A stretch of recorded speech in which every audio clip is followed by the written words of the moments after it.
आमिर असराना साहब, आपने आज प्रोग्राम के लिए वक्त दिया। सर, यहीं से शुरू कर देते हैं कि संबरियार के जो ज़िमनी इलेक्शन आज हुए हैं, इस हवाले से क्या कहेंगे? इस के नताइज को अगर हम सामने रखें तो आपको आगे सियासत में क्या नज़र आता है?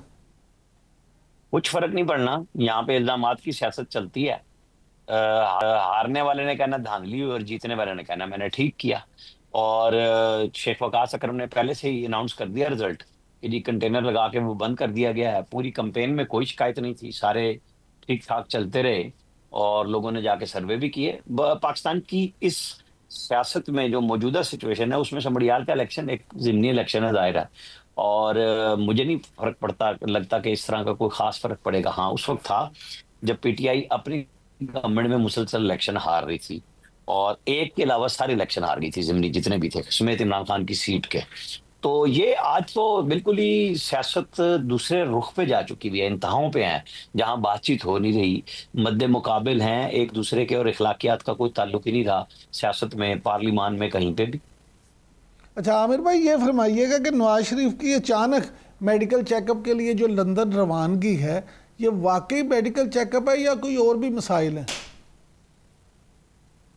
मेरा नहीं ख्याल कि असल में वो हर दफा नवाज शरीफ जब भी जाते हैं, मसाइल तो ये हमारे मीडिया के जहन में सबसे ज्यादा आते हैं। जैसे ये था कि वो इंडिया के मामले पे मोदी पे क्यों नहीं बोले, जीत गए, उन्होंने ट्वीट भी कर दिया, मुबारकबाद भी दे दी जीत की खुशी में। जो field marshal chief of army staff को बनाया गया उस तकरीब में भी वो आए, और जहां मशवरे देने थे वो पीएम हाउस मीटिंग में भी गए, उसमें आर्मी चीफ भी मौजूद थे जंग से पहले। और शहबाज शरीफ ने, मैं तो वहां मौजूद था जब जर्नलिस्टों की मौजूदगी में, कहा कि मैं कोई भी काम अपने बड़े भाई के मशवरे के बगैर नहीं करता। तो कोई जरूरी नहीं है कि नवाज शरीफ हर वक्त बोले। मरियम नवाज बोल रही है ना, वो पॉलिटिकल नुमाइंदगी कर रहे हैं। शहबाज शरीफ ने मिस्टर मोदी कह के पुकारा ना, खड़े होकर उस पे, हमारे टैंक पे, जहां आर्मी चीफ भी मौजूद थे। और फिर जो जवाब दिया गया वो तो आपके और हमारे लिए, अल्हम्दुलिल्लाह सबके लिए ऐसा है कि हम फखर से सर बुलंद करके फिरते हैं। पूरी दुनिया में पाकिस्तानी जहां मौजूद हैं, पाकिस्तानी डिप्लोमेट्स मौजूद हैं, दूसरे लोग आते हैं और तारीफ कर रहे हैं कि पाकिस्तान ने एक दफा फिर कर दिखाया 98 के बाद। पहले हमने एटमी धमाके किए और इस दफा हमने इंडिया को जो शिकस्त थी उसने साबित किया कि हमारी कौम हर तरह की मुकाबले के लिए तैयार है। राना साहब, ये फरमाइएगा कि साबिक वज़ीर ख़ारजा और पीपल्स पार्टी के चेयरमैन बिलावल भुट्टो ज़रदारी जो हैं, अपने वफ्द के साथ अब अमेरिका पहुंच चुके हैं।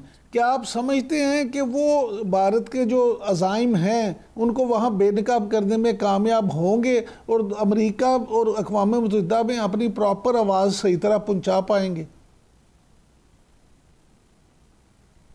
उनकी आवाज में तो मेरा ख्याल है अमरीकी सदर की तरफ से भी आवाज सुनने से पहले आ गया तबसरा। और हमारी जो सिफारतकारी है, हर दफा हमें इसी बात पे चैलेंज होता था। इस दफा हम जंग से पहले पूरी दुनिया ने हमारा साथ दिया। जो प्राइम मिनिस्टर ने काकुल एकेडमी में खड़े होकर कहा था कि गैर जानिबदाराना इन्वेस्टिगेशन करा लें और जिससे चाहें करा लें, उस बुनियाद पे ही तो इंडिया फंसा है कि जब वो 100 डिप्लोमेट्स को बिठा के बात करते हैं तो 6 डिप्लोमेट्स न्यूयॉर्क टाइम्स के उसके कॉरेस्पॉन्डेंट को कहते हैं कि हमें नहीं समझ आई कि उनके पास क्या सबूत मौजूद है, वो सिर्फ पैटर्न की बात कर रहे थे। फिर जंग में हम जीते हैं, यही अमेरिकी सदर हैं, यही वजीर खारजा हैं जो कहते थे कि आपस में तय कर लें। फिर वो आए रुकवाने के लिए। आज तो हमारे लिए अल्हम्दुलिल्लाह इसीलिए बड़ा अच्छा है कि जब बिलावल वहां जा रहे हैं, एक यंग आवाज, और वजीर खारजा वो रह चुके मोहतरमा बेनजीर भुट्टो के वो साहबजादे, चीजें उनकी फैमिली में जैसे जैसे कहते हैं ना, घुट्टी में पड़ी हुई चीजें हैं। और फिर सब चीजें आज हम जीते हुए गए। हमने तो सिर्फ बताना है कि हम आज भी मुज़ाकरात के लिए तैयार हैं। जो हमें सदर ट्रंप की तरफ से बात आई थी कि, और हम कह रहे हैं गैर जानिबदार वेन्यू पे मुकम्मल कंपोजिट डायलॉग करें, जिसमें कश्मीर भी हो, जिसका आखिरी मरहला तिजारत है, जिसके अंदर दहशतगर्दी के इशू पे बात हो, जिसमें इंडस वाटर ट्रीटी पे बात हो। तो ये सारी बातें दुनिया को अपील कर रही हैं, दुनिया बता रही है कि पाकिस्तान का मौकफ ठीक है। तो अब हमारा जो पहला हुकूमती वफद गया है और जो फिर 9 जून को बरतानिया जाएगा, यही लोग मैटर करते हैं। आज भी हमारे डिप्टी प्राइम मिनिस्टर वजीर खारजा से बरतानवी वजीर खारजा की बातचीत हुई है। तो लोग हमसे तवक्को करते हैं कि हम जिम्मेदाराना किरदार अदा करें, हम कर रहे हैं। हमें लोग पहले समझा रहे थे कि आपने तैयारे गिरा लिए हैं, आप ना करें। इंडिया ने फिर भी जवाब दिया तो हमने उनकी तबीयत ऐसी साफ की, घर में घुस के मारा, कि अब उनके फोर्सेस के चीफ्स आके कह रहे हैं कि हाँ नुकसान हुआ है और हम उस नुकसान को, मतलब वो मुंह से नहीं कह रहे कि तैयारे गिरे हैं, लेकिन वो कहते हैं क्यों गिरे, हम इस वजह पे जा रहे हैं। उनके अंदर क्वेश्चन वहां पैदा हो गया। वो राफेल को पता नहीं दुनिया के सबसे पता नहीं क्या हुआ। तो पाकिस्तान की जो फौज और स्टेट गवर्नमेंट मिल के जो सिनर्जी थी उसने हमें ये रिजल्ट दिया। हमारी फौजी तीनों फौजों की जो सिनर्जी बनी, जिन्होंने ये मिल के पूरी जंग जीती और दुश्मन को उठने ही नहीं दिया।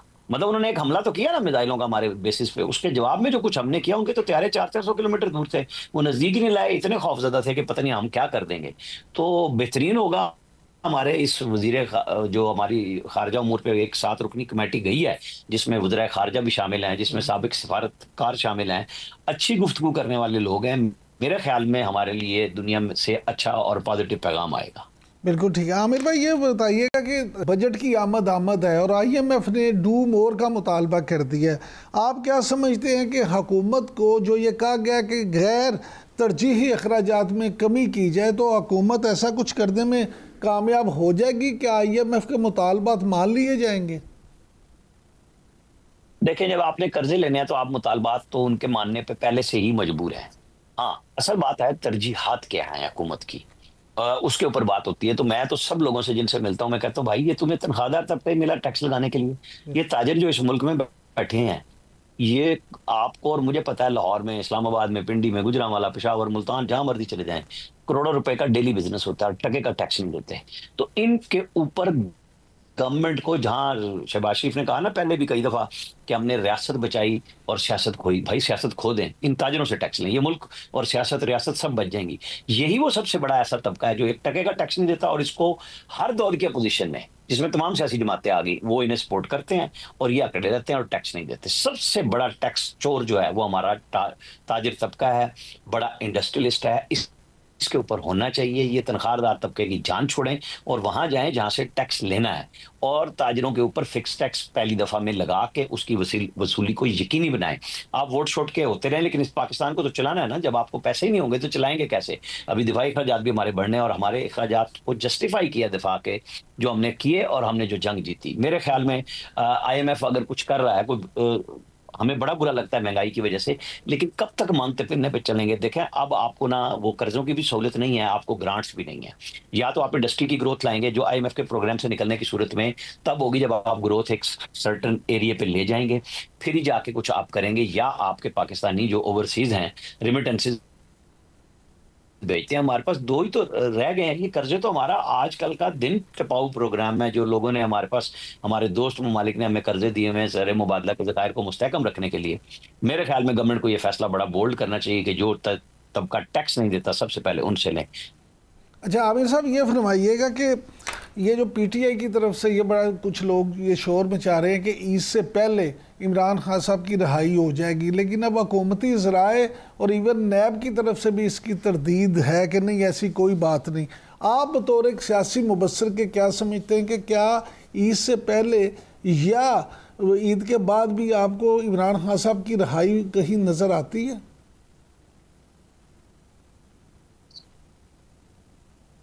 पहली बात तो यह है कि उनकी रिहाई जिस भी तरीके से होनी है वो अदालतों से ही होनी है, उसका रास्ता उन्होंने चुनना है। मैंने परसों ट्वीट किया था कि इमरान खान साहब ने जो फील्ड मार्शल के लिए जुबान यूज की है, जो कुछ वो कह रहे हैं, अब उनके जो सजा मुअत्तल होगी वो मुझे तो बिल्कुल नहीं नजर आ रही। वो जहां हैं वहीं पे मुझे नजर आ रहे हैं, इसलिए कि ये मुझे और आपको, इमरान साहब नहीं पता सियासत किस चीज को कहते हैं, रियासत किस चीज को कहते हैं। यहाँ पे कुछ लो और दो की बुनियाद पे होता है। आप एक दिन कहते हैं कि मैं सिर्फ एस्टेब्लिशमेंट से बात करूंगा, अगले दिन आप कहते हैं के साथ 3 मिनट के लिए भी खामोश नहीं होगा, तो फिर आप किस चीज से तवक्को करते हैं? आप तो ये सारी स्टेट को यूज करके अपने मुखालिफिन को अंदर डलवाते रहे। आप तो अमेरिका में जाके डायस्पोरा से, पाकिस्तानी डायस्पोरा को, बजाय इसके कि वो इन्वेस्टमेंट की तरफ उन्हें रागिब करते हैं, आप कहते हैं मैं जाके नवाज शरीफ का AC उतरवाऊंगा। तो आपको तो हकायक का पता ही है। मैं और आप किसी चीज से, उससे तो नहीं है ना कि हमारी चीज से चीजें छुपी हुई हैं। तो फिर ज्यादा कम कहे को ज्यादा समझे कि इमरान खान साहब की फिलहाल तो कोई सिचुएशन नहीं है बाहर आने की। अच्छा सर, ये फरमाइएगा कि ये जो एहतजाजी तहरीक चलाने का ऐलान किया गया है, क्या आप समझते हैं कि इस वक्त PTI इस पोजीशन में है कि कोई कामयाब तहरीक चला सके? आपने कोई इमरान खान के दूसरा जो पार्ट ट्वीट आया था कि ओहदेदारान जो बोझ नहीं उठा सकते सख्ती का, वो ओहदे से अलग हो जाए, लेके नहीं चले।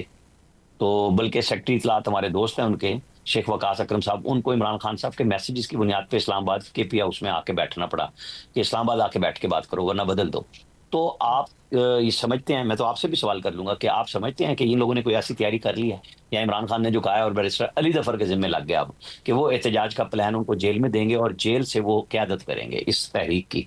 तो जेल से तो जब चाहे फिर वो उनकी मुलाकातें बंद भी हो जाती हैं, और वो क्या कहेंगे और किसको कहेंगे?